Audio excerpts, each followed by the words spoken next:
en este trabajo nosotros tenemos invitados que nos sentimos más cómodos y hasta felices con tenerlos aquí. Hoy, para hablar del movimiento tricolor por la soberanía nacional, tenemos dos profesionales bien conocidos en República Dominicana, pero no es verdad que nosotros vamos a desperdiciar la oportunidad de tener a los hermanos Puello Herrera con nosotros y no aprovechar todo el conocimiento y la experiencia de ambos en dos áreas a veces comunes y a veces muy disímiles entre ambos. Le damos la bienvenida al doctor o a los doctores José Joaquín Puello y Juan Francisco Puello Herrera, médico y abogado. Ellos representan nuestra generación, que casi todos los días decimos, sobre todo al ingeniero Puello, que ha habido un salto casi al vacío, cuando desde nuestra universidad, en que veíamos el desarrollo de nuestro compañero, pensamos que ambos, uno en Derecho y otro en Medicina, pudieron haber sido grandes profesionales, que lo fueron y hoy son líderes en sus dos áreas, Derecho y Medicina, pero pudieron haber sido por lo menos hombres que dirigieran el país durante algún tiempo. Así que ahí nosotros fallamos y dimos un salto, no al vacío, pero saltamos una generación que debió de gobernar aquí en República Dominicana. El doctor Juan Puello Herrera, abogado, más joven que José Joaquín, es un abogado exitoso, un católico práctico, nacionalista y deportista. Es el presidente de la Confederación del Caribe, una organización de béisbol que reúne los equipos que juegan en la Serie del Caribe. También el doctor José Joaquín Puello es médico, es neurocirujano, presidió el Comité Olímpico en República Dominicana por varios años y además hizo incursiones en política estudiantil y también hizo incursiones, llegó a ser hasta candidato vicepresidencial de una organización política que le pidió aceptar esa posición. Le damos la bienvenida y vamos a comenzar con Juan Puello, que es el más joven. Aquí los jóvenes tienen privilegio. Tienen prioridad. Gracias, no, Julio, doctor, gracias. Nada, buenos días y gracias por la invitación. Nos faltan muchas cosas, como es natural. Nos falta el sanjuanero, nos falta y otras cosas, ¿verdad? Libaneses. No, creo que son medio árabes los Herrera también. Sí, no, porque el apellido nuestro, el Herrera, es prestado, es Nayar. Sí. Es Nayar, que significa carpintero. Sí. Nuestro abuelo era libanés, de Mesvecina.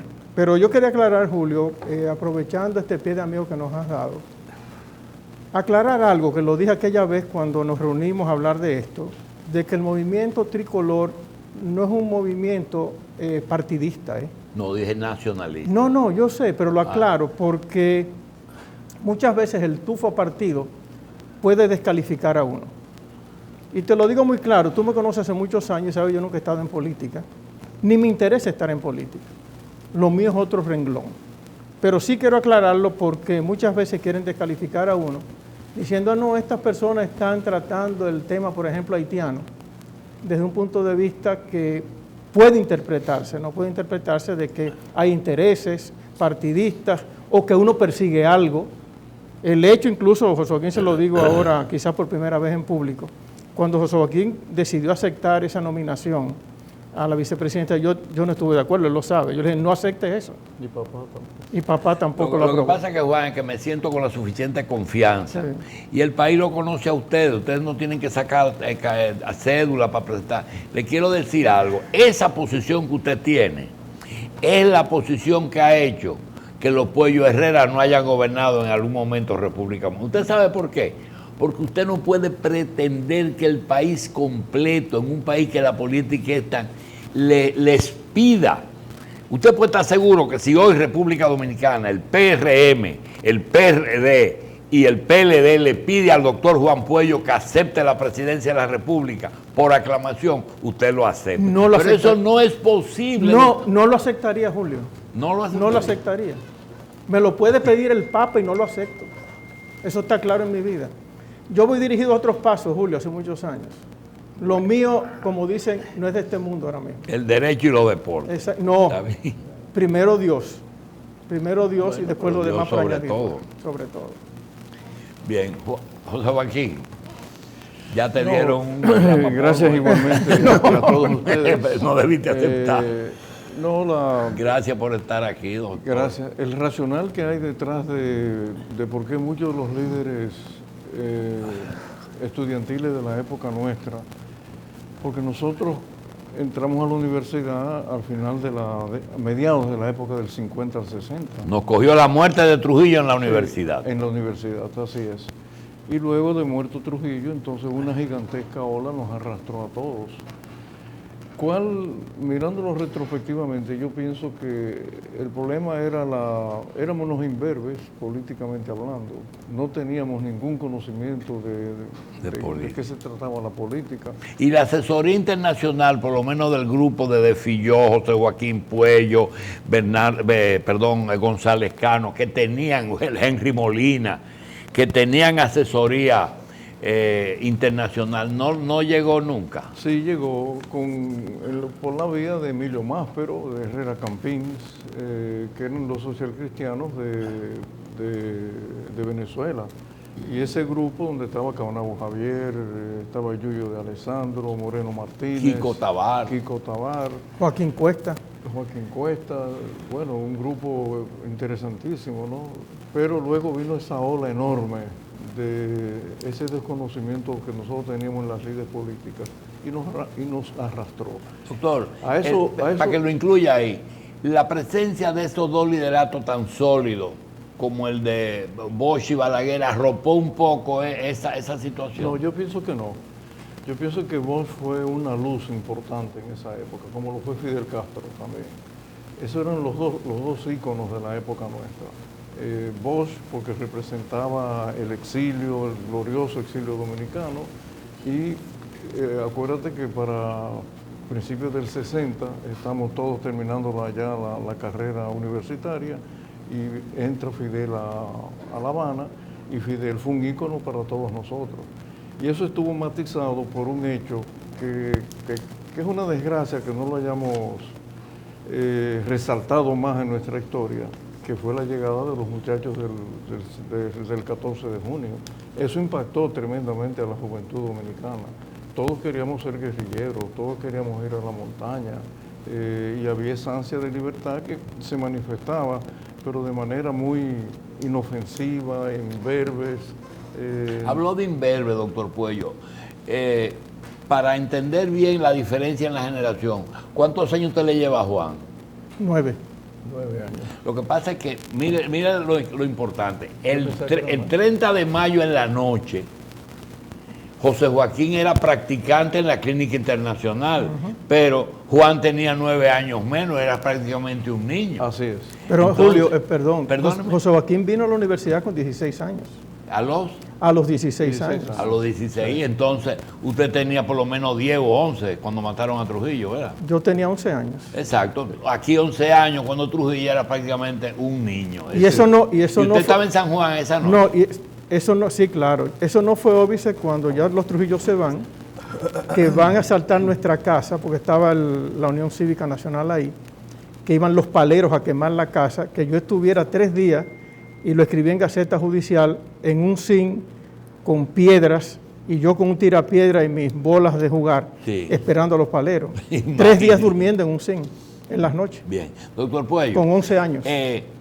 El paso por la política, no por la política, porque aquí todo el mundo ha sido político todo el tiempo, el paso por una campaña política en un partido que acababa de iniciar su división, porque usted sabe que hubo una situación difícil en un momento en que era necesario quizá volver al poder de ese partido que acababa de salir con Hipólito Mejía y quería después en el 2008 entrar con Leonel, sacar del poder al PLD, que era su segundo periodo cumplido.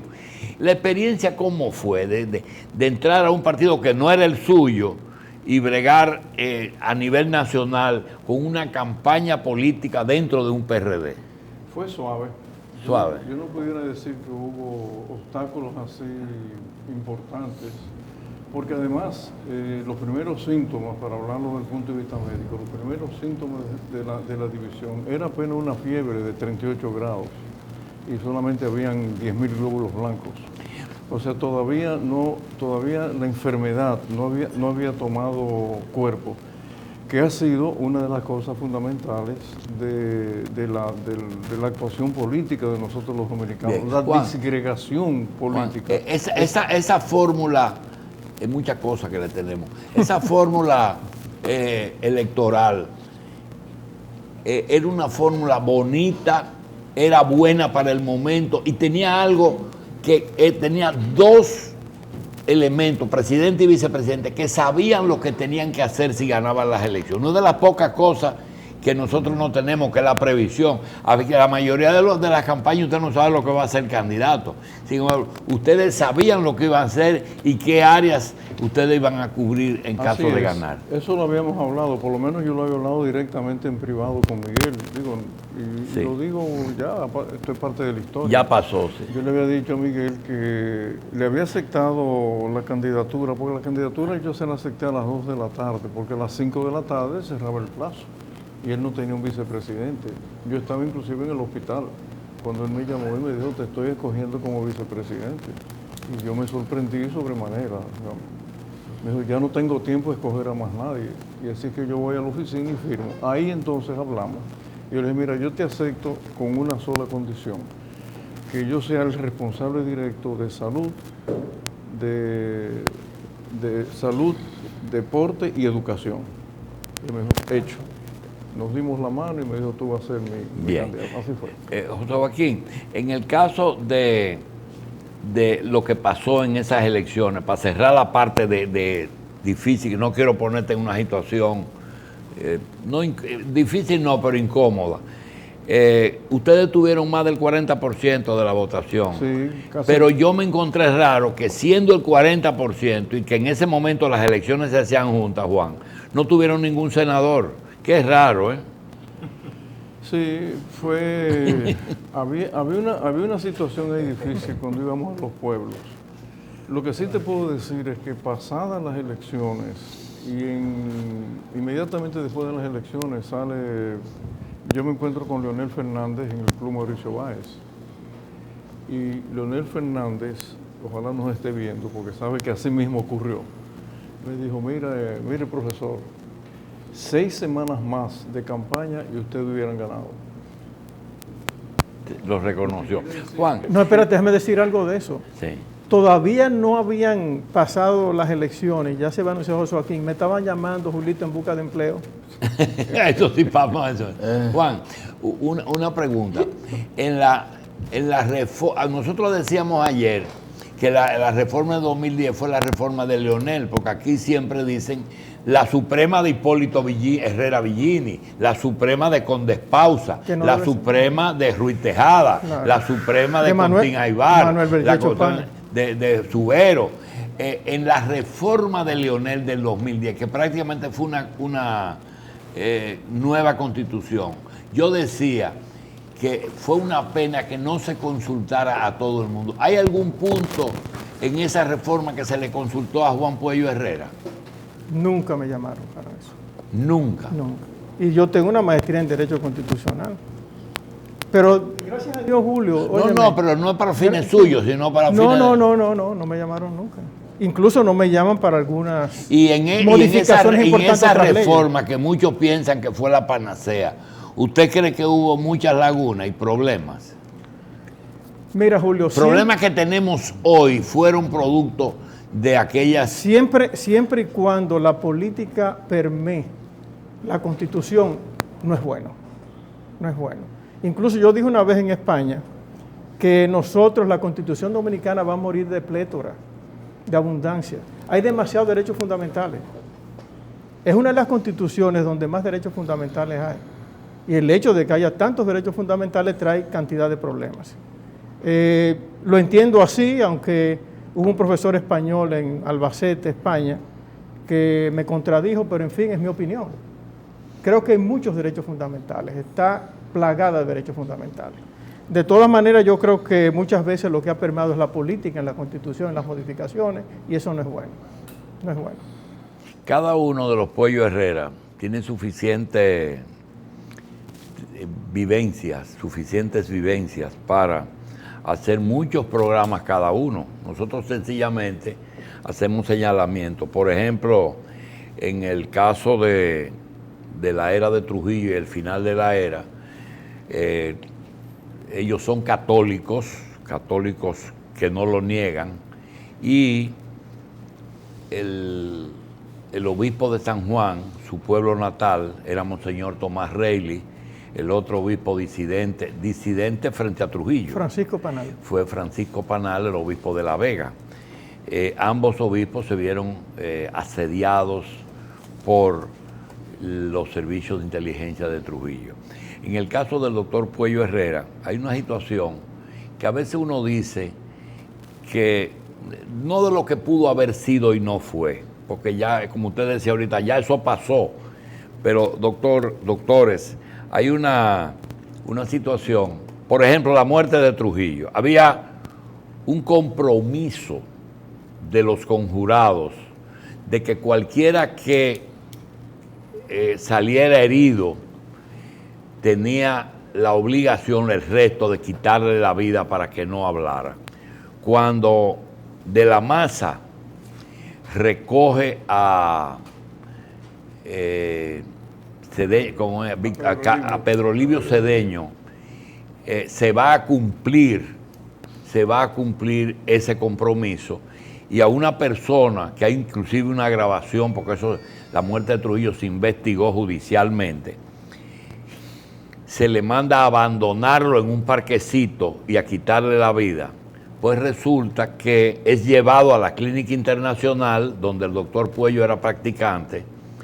Los servicios de inteligencia toman a Pedro Livio Cedeño, le sacan toda la información del resto del complot, y hoy la historia fuera un poquito diferente si esos servicios no hubieran tenido toda la información que por la fuerza le sacó el régimen de Trujillo. Doctor, independientemente del hecho de la Clínica Internacional, en la vida de ustedes, ¿en qué momento usted cree que el país debió tener un comportamiento colectivo diferente, como diciendo, bueno, aquí hay que tener entereza, hay que tener fuerza, hay que hacer las cosas? Porque estábamos hablando antes de usted venir de un álbum de rareza que están pasando ahora, que aunque usted tuvo a Balaguer 12 años y después tuvo a Leonel, pero el mundo no evolucionó con la cantidad de habitantes que tiene hoy y con la cantidad de problemas. Yo pregunto, ¿nos faltó interés a la generación de nosotros y más disposición de resolver problemas? Déjame yo hacer una aclaración, porque la verdad histórica no se puede ocultar, y si yo lo hago, peco inclusive contra mi propia conciencia. Yo soy el único testigo vivo en este momento del interrogatorio de Pedro Livio Cedeño. No hay más nadie, absolutamente. ¿No hay? No hay más nadie. Sí. El único testigo vivo en este momento de los dos interrogatorios y de las dos torturas de Pedro Livio Cedeño se llama José Joaquín Puello Herrera. Y yo fui el único que estuve presente que no pertenecía a las Fuerzas Armadas. ¿Y lo hicieron en el hospital? En el hospital. ¿En el hospital? En el hospital. ¿Quién lo hizo? Era el grupo grande de ellos, estaba Johnny Aves, estaba de la Rosa, los principales miembros del SIM, del Servicio de Inteligencia Militar, no solamente de Johnny Aves, también de la Fuerza Aérea, estaban todos ahí. ¿Cómo se enteran ellos de que Trujillo había sido baleado, ejecutado? No se enteran por Pedro Livio. Cuando Pedro Livio llega, ¿quién lleva a Pedro Livio? Amado García Guerrero. No es lo Velázquez que lo lleva. No, Amado García Guerrero, el doctor García, el dentista, y lo lleva un primo hermano del general Antonio Inver Barrera, que era el doctor Barrera, que era anestesiólogo. Y llegan a la clínica en un vehículo. Okay. Primer interrogante, ¿cuál es la razón de que a Pedro Livio no lo llevaran al Robert Reed, al Hospital Angelita, que estaba más cerca? Más cerca. ¿Por qué no lo llevan a la clínica Gómez Patiño o al Abreu, que estaba en la misma dirección? Porque había un compromiso de que con los miembros médicos de la Clínica Internacional, Arturo Damirón Ricard, Luis Velázquez, doctor Molina, Benjamín Ramos, miembro del 14 de junio, el doctor Fellito Valle, ¿tú te acuerdas? Que tuvo que irse del país después que lo torturaron, el doctor Mañón, todos ellos pertenecían al movimiento clandestino. Entonces el compromiso era de que algún herido iba a ser llevado allá. Por eso es que Amadito no se desmonta. Y cuando yo le pregunto a él, que tenía una herida de bala en el pie derecho, él lo que me responde es que ya su compromiso estaba hecho y ya lo había cumplido. Y entonces entran a Pedro Livio y es cuando entonces Pedro Livio narra. En ese momento, yo quiero decir esto tal y como ocurrió, porque la historia hay que contarla inmediatamente. ¿Él se desmontó? No, a él lo desmontaron. ¿Usted lo vio? No, Amado García. Yo lo vi en el vehículo. Ah, ya. Porque yo salí, pero Livio me dice que estaba herido y yo salgo a preguntarle y él te estaba sangrando del tobillo derecho y él no se desmontó. Cuando interrogamos a Pedro Livio, yo soy el primero que lo veo, lo recuesto de un sillón y veo que tiene la camisa manchada de sangre a la altura del sexto espacio intercostal izquierdo y el antebrazo destruido, el antebrazo izquierdo. La herida de bala del lado izquierdo era de ametralladora y la herida en el sexto espacio era una herida muy pequeña. Cuando yo lo volteo, encuentro el orificio de salida a nivel de la zona renal izquierda. Y él, que yo le pregunto, ¿cómo se siente? Pensaba que había atravesado el corazón. Y él me dice, en ese momento, lo quiero decir como me lo dijo, me dice, mira, llámate al 682-5237 y dile a mi esposa, es lo primero que él me dice, que el negocio salió bien. Lo primero que dice. Entonces, ahí yo le pregunto, y esta herida me dice, yo iba inclinado cuando recibí el disparo. Posteriormente, cuando ya nosotros hemos hablado, sobre todo yo, con don Antonio Inver, que tuvo una gran relación muy íntima, después voy a narrar algunas cosas de él, es que él me cuenta cómo ocurrió todo eso. Pero Livio entonces empieza a hablar y él dice, acabamos de matar a Trujillo.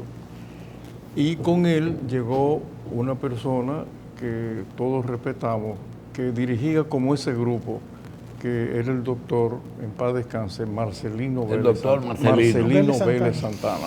Marcelino fue a la clínica. Y Marcelino es que nos dice a nosotros, como está diciendo Pedro Livio, se acaban de matar a Trujillo, no le cuenten a nadie. ¿Cómo se entera la policía? De la manera más tonta.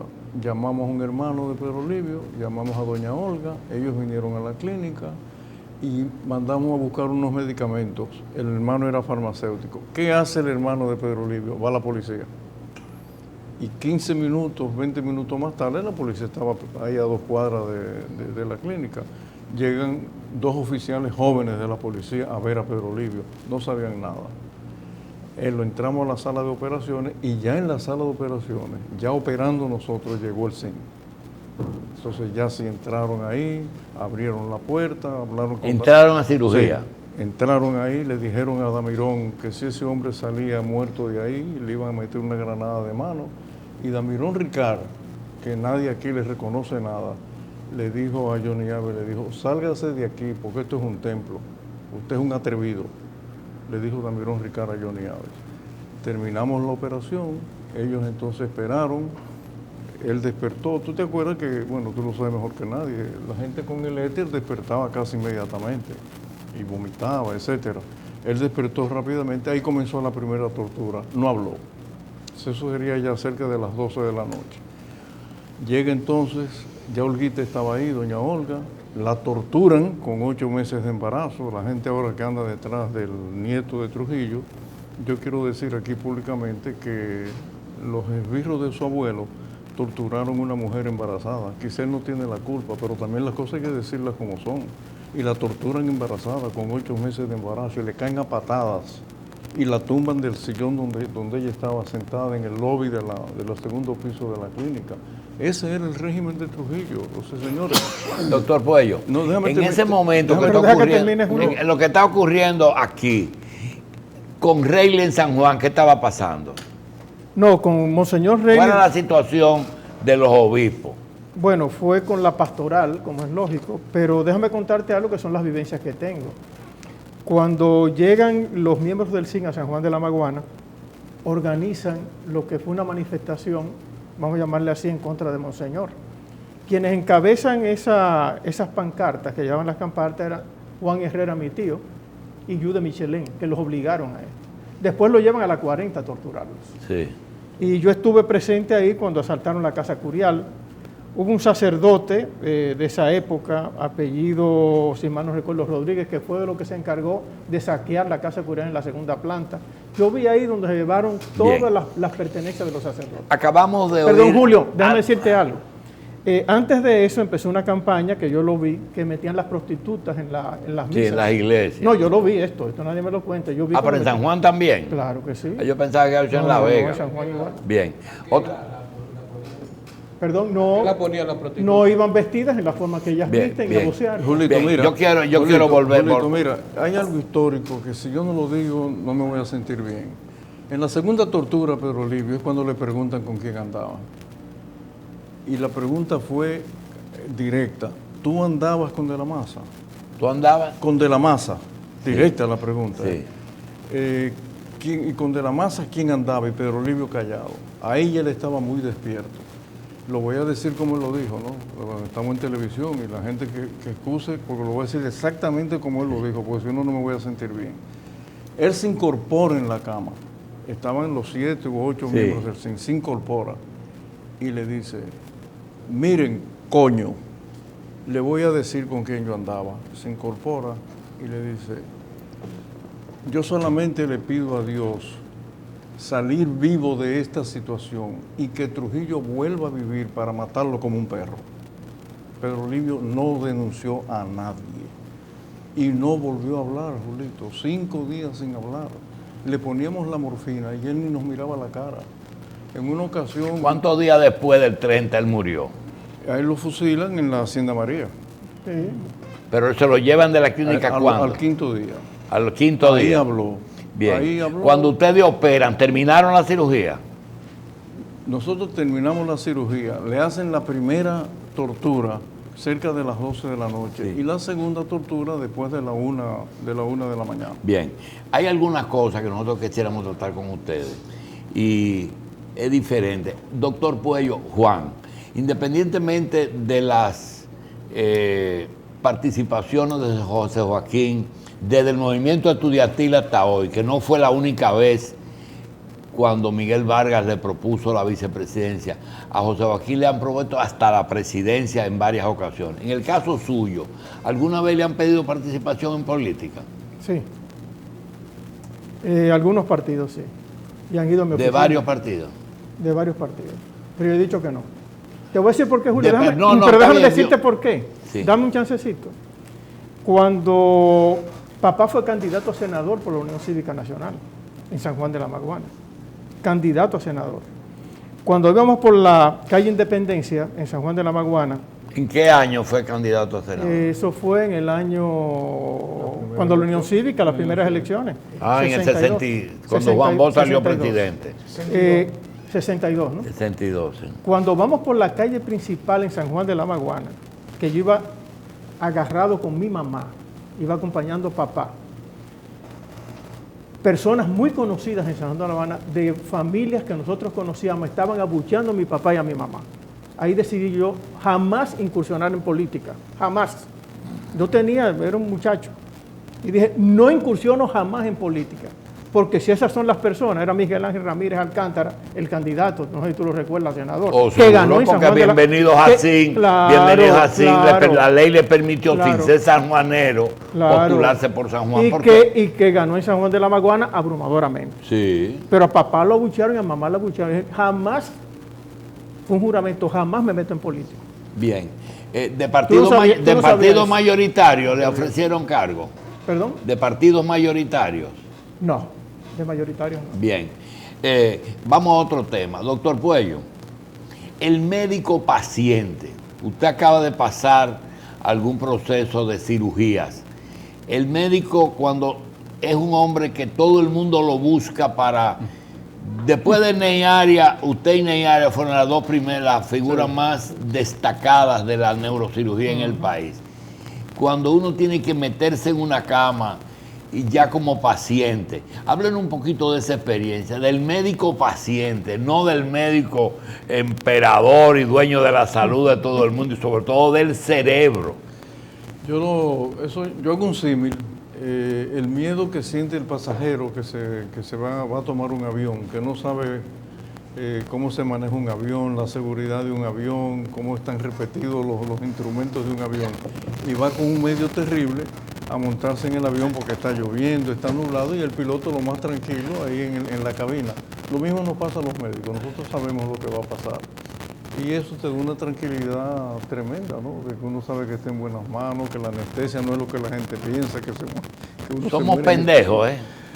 No, yo pienso que los médicos normalmente lo toman muy bien. Y he operado a muchos médicos. Obedientes. Obedientes, yo diría el 99%. ¿Se pone en manos del médico? Sí, se pone en manos del médico. Se pone en manos del médico. Y van tranquilos. Realmente tranquilo. Y cuando uno ve algo, por ejemplo, en el caso suyo, en que su padecimiento tuvo que ver con su especialidad, ¿cómo usted dice, caramba, me está haciendo lo correcto? O espérate, no vaya por ahí. ¿Cómo usted lo hace? A mí me pasó una cosa cómica, porque minutos antes de darme la anestesia... Usted tuvo un problema de disco, ¿verdad? Sí. El compañero que me iba a operar... ¿El disco es neurocirugía o ortopedia? No, neurocirujano. Neurocirujano. Él me dice, te voy a operar... Ahí me gustaría que si la operación fuera boca arriba, darte anestesia local, porque tú has hecho más operaciones de estas que yo para que tú me ayudes. Doctor, y en el caso, por ejemplo, suyo y de Pepín Corripio, que competían corriendo, ¿correr después no evita estar enfermo de la médula o fue problemas de la médula? De la espina? ¿Fue problema de tanto correr? No, realmente no. Es al contrario. Las personas que se mantienen saludables o muy saludables con ejercicio, dieta, bajo peso, etcétera, realmente toleran mejor los procedimientos quirúrgicos. No hay ninguna duda sobre eso. Doctor, la genética sigue siendo importante en la salud. Importante. Lo más importante. Lo más importante. Los Herrera duran mucho y los Cuello. Juan, ¿qué te contesta? Tuve una tía que murió recientemente de 104 años. ¿Perdón? Una tía que murió de 104 Entonces vamos a tener mucho Puello Herrera. ¿Y del otro lado? Del lado de los Puellos, sí, también, porque papá murió a los 90 y tantos años. Sí. También somos son muy longevos. Muy longevos. Bien. La primaria de los dos fue en San Juan. Bueno, la primaria mía empezó en Salcedo. En Salcedo, ¿y qué buscaban los pollos? Papá era fiscal en Salcedo. Fiscal, él era abogado. Nosotros vivíamos en una casa que era de las Mirabal en Salcedo, casi frente a la policía. Sí. Ahí papá me enseñó a batear a la izquierda, a la zurda. ¿Cómo llegaron de San Juan a Salcedo? Era fiscal. Era fiscal. Papá era fiscal. Lo trasladaban. Y estuvo en Puerto Plata también, como fiscal. Y luego como maestros estuvieron en toda la frontera. Por eso es que yo estudié en Duvergé, en Jimaní, en Neiva, en Asua, en San Cristóbal. ¿Ustedes conocen bien el pueblo dominicano? Bueno, sí. Viajamos mucho. No, pero papá sale votado de Salcedo por un problema con Petán Trujillo. De ahí va a San Juan a ejercer la profesión. Y Petán tenía influencia hasta en Salcedo. Claro. Ah, yo Sí, pensaba que era en Bonao, ¿no? Julito, pero ya eso venía de viejo, porque papá fue el fiscal en Puerto Plata, que tuvo que ver con el caso del papá del doctor, de Max sí. Puig. Max Puig. Del doctor Y, Puig. sí, eso también fue un inconveniente ahí, porque papá como fiscal dijo en la corte, en el tribunal, que no encontraba evidencias de culpabilidad. Y eso a Trujillo obviamente no le caía bien. O sea, ya él venía con ese problema con Trujillo. Ya estaba mal. Usted nos ha recordado algo que debemos, como usted dice, no podemos quedarnos callados. Hoy aparece en las redes, o por lo menos lo vi yo hoy, pero me dicen que hace día estaba, que Inver Barrera y Amía Mateo participaron en la muerte de las Mirabal. Miren, porque la CIA lo dijo, totalmente falsa. Ni la CIA lo dijo, ni la única cosa que se puede afirmar por el nombre de las personas que estuvieron envueltas en la muerte de Trujillo, es que todos tenían información, contacto con Estados Unidos, porque Wimpis era un agente de la CIA y ellos suplieron las armas. Bajo ninguna forma eso es así. Ahora, ¿qué pasa? Fíjense que Ramfis llega al país después de la muerte de Inver, porque ellos siempre tuvieron mucho respeto para Antonio Inver, respeto y miedo, ¿verdad? Sí. Y hay una campañita como para desacreditar el 30 de mayo. Quería decirlo y preguntarle a ustedes, ¿cómo? Estados Unidos siempre ha estado en todo. Perdónenme. Estados Unidos siempre ha estado en todos los procesos políticos. Sí, pero aquí en toda parte del mundo. Pero dale un chin para atrás. Inver y Amiama no tuvieron que ver con la Mirabal. Sí, pero que eso es... Pero no tuvieron que ver con la Mirabal, Eso se porque es le una da falacia. una cuestión que no Sí. tiene... Doctor, ¿cómo usted ve el renacimiento de ciertas candidaturas de origen trujillista? Mal, yo no creo que el país pueda soportar esto ni tolerar eso. Él tendrá el derecho a hacer lo que él quiera, pero los dominicanos tenemos el derecho a rechazarlo. Y tenemos memoria. O sea, la memoria histórica de nuestra nación no se puede borrar, porque los dominicanos estamos muy acostumbrados a buscarle, ¿cómo se dice?, la vuelta a todo, el Bien. bajadero a todo. Yo puedo decir algo, Julio, rápido. Sí. Lo quiero decir en buenos términos, para que no vayan a confundir que un cristiano está hablando así. Lo que pasa es que después de la muerte de Trujillo, no hubo chapeo, Julito. Se quedó la maquinaria trujillista. Chapeo no significa matar a los que estaban, los trujillistas, no. Significa acabar de golpe y porrazo con ese régimen. Y por eso estamos viviendo ahora lo de este muchacho. Bueno, el asunto es que vamos a lo que vinimos. Nosotros no vinimos a hablar de todas esas cosas, pero nosotros no podíamos desperdiciar a los hermanos Puello y Herrera. En San Juan ocurrieron hechos históricos importantes. Por ejemplo, el juicio contra Francisco del Rosario Sánchez ocurrió en la provincia. Santiago de Olio lo apresó en Juan Santiago y fue fusilado Sánchez porque, como dijo, no podía entrar por otro lugar. Es decir, que San Juan es una provincia importante en el proceso de independencia y restauración. Hoy los hermanos Puello pertenecen a un movimiento nacionalista, no partidarista ni electoral, que aclaró el doctor Puello que no es un partido político. Nosotros quisiéramos preguntarle primero qué es el movimiento tricolor y qué condición tiene que ustedes aceptan los dos, que es la primera vez que entran conjuntamente a una organización de ese tipo. Adelante, doctor. Bueno, Pelegrín Castillo nos convoca a los dos en la oficina de Juan, nos explica que este es un movimiento puramente patriótico y cuando le preguntamos de la razón por qué convocarnos, él dio una razón que la vamos a decir públicamente, no sin antes decir que el hablar de nuestros dos troncos familiares, nosotros no le estamos pasando ningún recibo a la nación, ningún recibo. En primer lugar, porque nuestros ancestros no dejaron nada, es lo primero, ni siquiera un pedazo de tierra, nada, absolutamente nada. Apenas nosotros, lo único que tuvimos en nuestras manos fue la ropa de nuestro bisabuelo de Eusebio y la espada de él, fue todo lo que nos quedó, porque todos ellos murieron en la pobreza extrema. Yo quería aclarar esto para que quede... Aún teniendo Eusebio todo el control de esa zona.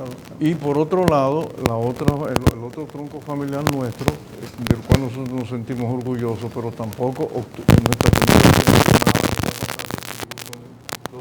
familia estamos hablando de Manuel y de Mariano. Estamos hablando de dos hombres que fueron mano derecha y probablemente mano izquierda de Gregorio Luperón. Y los hermanos Puello, que algunos de ellos... Gabino y José Joaquín. No, eran más. Estaba José Eleuterio, que nadie lo menciona. José Eleuterio tomó junto con Eusebio la aduana la noche del 27 de febrero en horas de la mañana. Era febrerista. Digo, lo de la noche del 27. Mire, en esa época, esos eran muchachos, Julito, eran muchachos, excepto José Joaquín.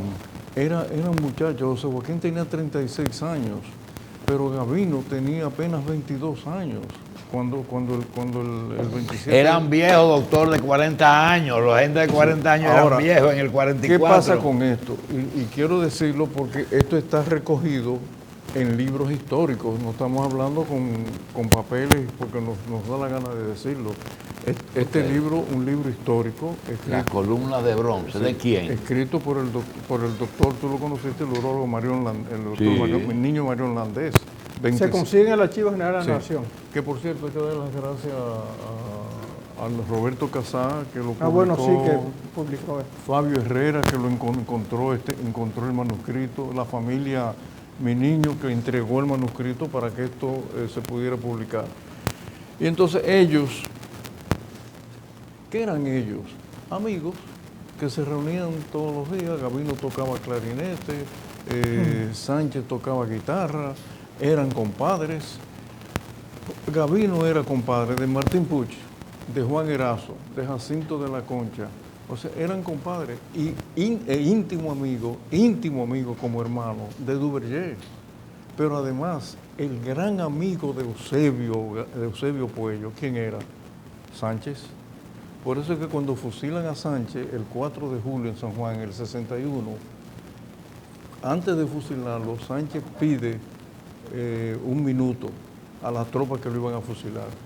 Y Eusebio estaba ahí. Eusebio estaba del lado de los españoles, que fue un error que él cometió. Pero eso es otra historia que yo voy a... Una cosa, Juan, para que no nos digan moralistas ni nacionalistas de hojalata, yo sé que uno no se siente bien.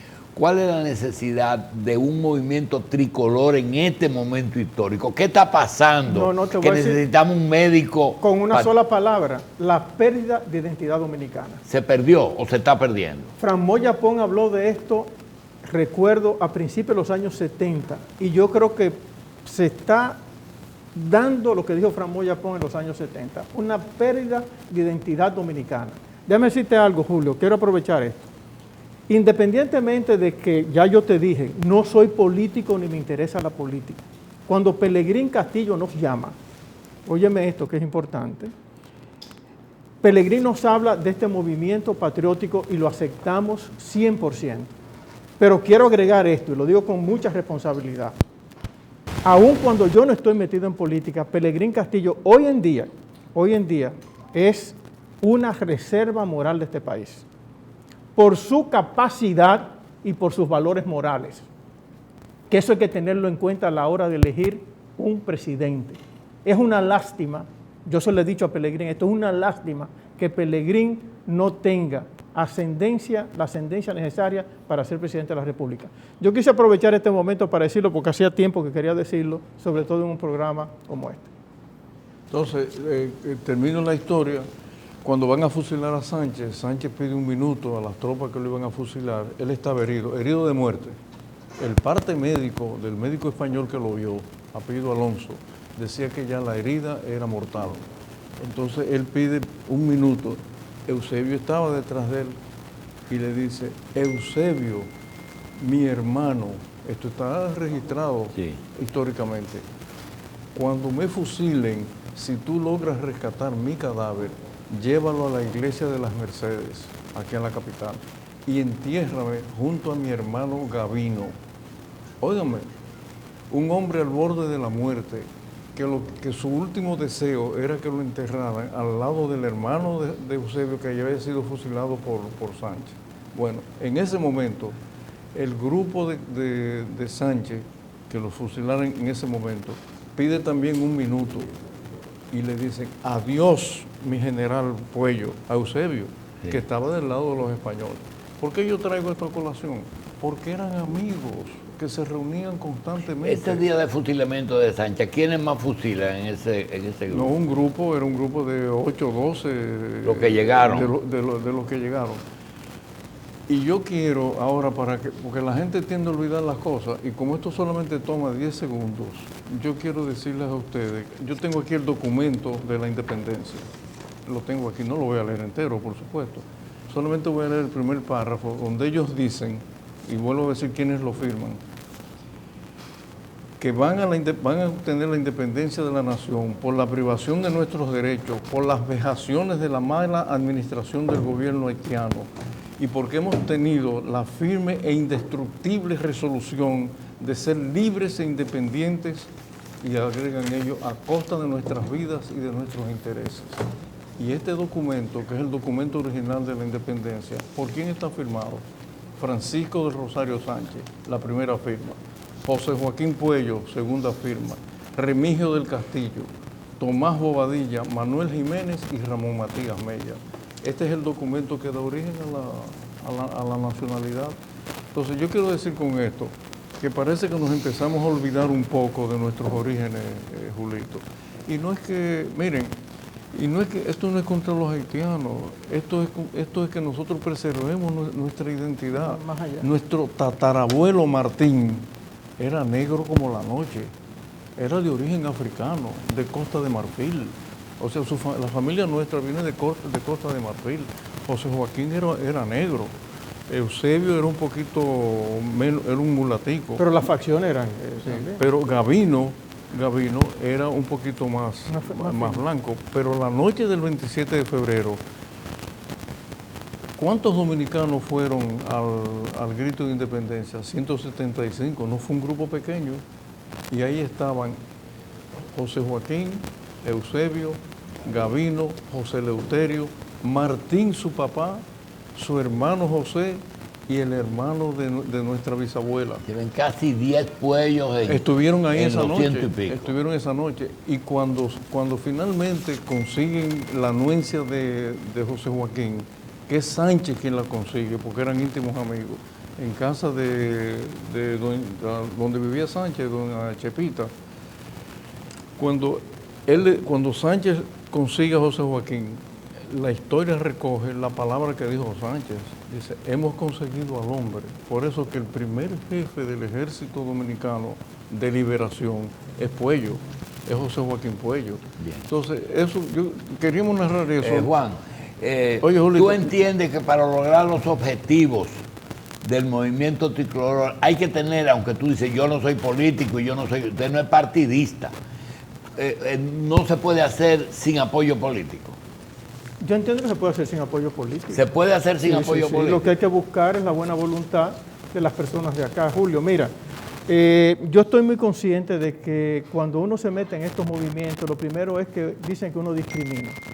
Te voy a hacer una historia cortita de una muchacha que trabaja en una casa de un familiar.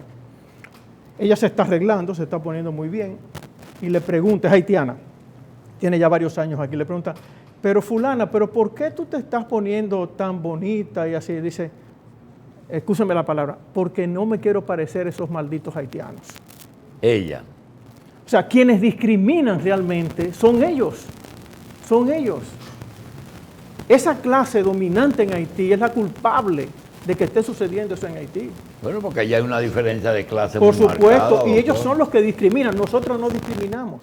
Si acogemos a los haitianos, cuando usted oye palabra Congo, sabe lo que significa. Esa es la parte que venían del Congo que ellos consideran que son de un nivel más bajito. Ahora, lo que no podemos permitir es, y ya yo te hablo ya desde el punto de vista de mi religión católica, es que nos metan aquí una cultura religiosa que nosotros no aceptamos. No la aceptamos, Julio, ni la vamos a aceptar. Esas tradiciones que ellos tienen chocan con nuestras tradiciones cristianas y están penetrando desde hace muchos años. Y ese es uno de los problemas graves que yo veo con esta penetración haitiana, entre otros problemas. La parte legal yo la viví, yo fui un inmigrante, o sea, yo me fui a vivir a Inglaterra a estudiar, pero yo era un inmigrante legal. ¿Usted? Un inmigrante legal. O sea, yo me fui a vivir a Inglaterra por una parte importante de Pero mi vida. legal. Legal.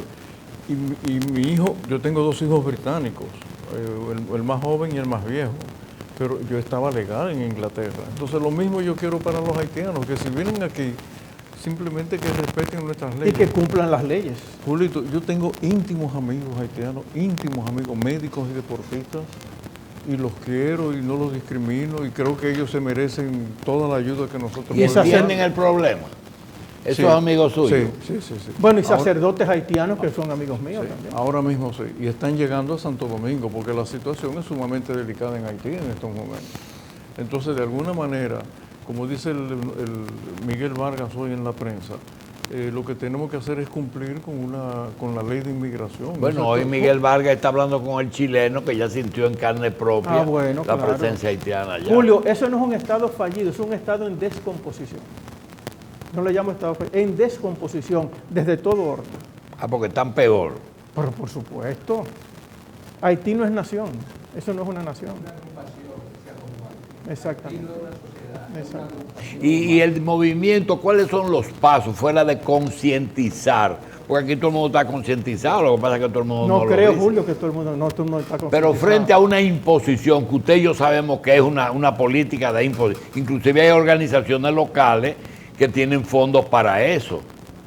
Bueno, yo lo que entiendo es que, te digo, con la buena voluntad de las personas que probablemente tengamos, no verdad que nos escuchen, esto debe pasar, yo se lo he dicho a Pellegrín, debe pasar de una acción que estamos teniendo ahora, que entiendo que es un poco pasiva, a algo más activo. Yo le digo a Pellegrín, y se lo he dicho a Manuel Vergés, de que nosotros tenemos que tomar ya una decisión de llevar este movimiento ya a un segundo paso. ¿Cuál es? Yo no me atrevo a decirte aquí, Pellegrín probablemente y Manuel Vergés te digan, pero esto no puede seguir de una manera pasiva. Yo creo que esto no se resuelve hablando. Pero Haití sale más en el New York Times que la República Dominicana. Bueno, todo eso que pasó a Haití ahora, las noticias internacionales hicieron mutis, No se vieron eso. Sale más en el New York esas Times que la imágenes. República Por dos Dominicana. razones diferentes, un terremoto y una poblada. Ustedes entienden que el terremoto es una cosa que nadie prevé y nosotros abrimos la puerta y en la historia la mayor cantidad de inmigrantes entraron en el 2010 con el terremoto. ¿Ustedes creen que esta poblada podría tener un fondo de caos para provocar una segunda ola de inmigrantes? Yo pienso que sí, porque parece que hay intereses muy fuertes que no tienen que ver directamente con la política, sino con la economía. Es probable que todo esto también esté de Dirigido. alguna manera insuflado Y dirigido. o influenciado o dirigido por las clases altas haitianas. Lo que pasa es, señores, Porque qué curioso, Julio, que el presidente de Haití nos acusa a nosotros, a nuestro país, Sí. de la poblada.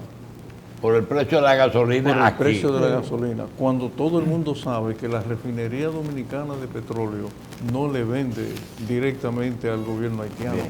Puede ser que haya intermediarios, pero nosotros A no le vendemos particulares. directamente Bien, a... pero hay algo, la pregunta viene por lo siguiente, ¿cómo es posible que nosotros no estemos conscientes de dos cosas que están pasando en este momento?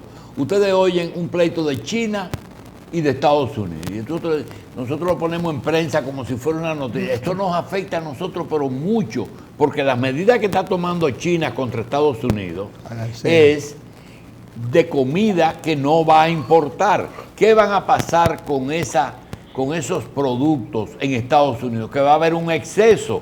Entonces usted va a venir el mes que viene, que va a encontrar los productores locales que van a decir, están llegando productos casi regalados, baratos de Estados Unidos y estamos quebrados. No prevemos, lo mismo que pasa con la poblada de Haití. ¿Qué gobierno se va a prohibir, a impedir que entren personas que no resisten 3 días sin comer? Porque en Haití no están preparados para una huelga de 3 días. Tienen que comer el día a día. Entonces yo creo, doctor, que usted no debe decir si lo patriótico no choca con la realidad. Mira, es un problema de geopolítica. Y no hay ninguna duda de que la lucha internacional ahora es geopolítica.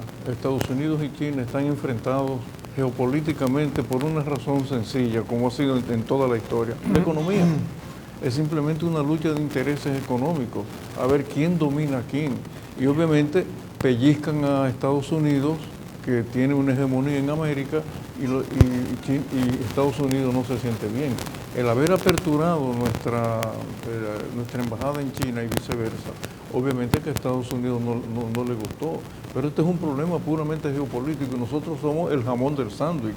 Y esa ha sido la historia, se ha repetido una y otra vez, que los países intermedios son los que sufren los problemas de los grandes países. Y en el caso de Haití, no hay ninguna duda de que nosotros tenemos enfrente a potencias que desean solucionar el problema haitiano con la ayuda de nosotros los dominicanos. Estoy hablando específicamente de países como Francia, Canadá, Estados Unidos, etcétera, Comunidad Europea. Pero no puede ser, porque este es un territorio tan pequeño que nosotros no tenemos ni remotamente la capacidad para solucionar el problema haitiano. Entonces, Julio, no, perdón, José Joaquín. Yo conozco la frontera de extremo a extremo. Yo montaba motocicleta, conozco el país entero en motocicleta. Julio, el problema es que no hay diferencia entre la frontera dominicana y la frontera haitiana. Es la misma miseria. Por lo menos nosotros tenemos que entender que tenemos que mejorar la situación, el estado de vida de nosotros. Pero no solamente esto, yo lo estoy diciendo desde estudiante. Óyeme, Julio, escúchame. El progreso de este país empieza por Haití. Señores, empieza por ahí. Esa situación hay que mejorarla en Haití para nosotros progresar, pero que por lo menos haya una diferencia entre las dos fronteras. Eso es muy importante. Señora, hace 80 años, 70 años, que se hizo un programa de dominicanización de la frontera, que incluía no solamente eliminar 12,000 pobres haitianos, sino también darle un premio a las damas fronterizas que tenían más de un hijo. Usted recuerda eso en Elías Piña y en Bánica. De manera que hay muchos temas que hablar. Nosotros queremos darle las gracias a los hermanos Puello. Realmente, repetimos que se pueden hacer 1000 programas con cada uno de ellos, pero desgraciadamente el tiempo termina. Julio, perdón, Juan, pero nos trataste bien. ¿Qué tú esperabas? Muy bien, no. ¿Qué tú esperabas? Porque nosotros Se nos quedó los deportes, pero ¿qué vamos a hacer? Después tenemos tiempo. Claro. Juan Francisco Puello, abogado. José Joaquín, médico, neurocirujano, gracias. Compañero de toda la vida, de la misma generación. Gracias por estar con nosotros. Queremos invitarlos muy especialmente a los amigos televidentes que no se pierdan 1+1 mañana y pasado, que vamos a tener a la señora que habló de la protección del aborto y a los hermanos Puello Herrera hablando de nacionalismo. Bueno. Ay, Dios mío.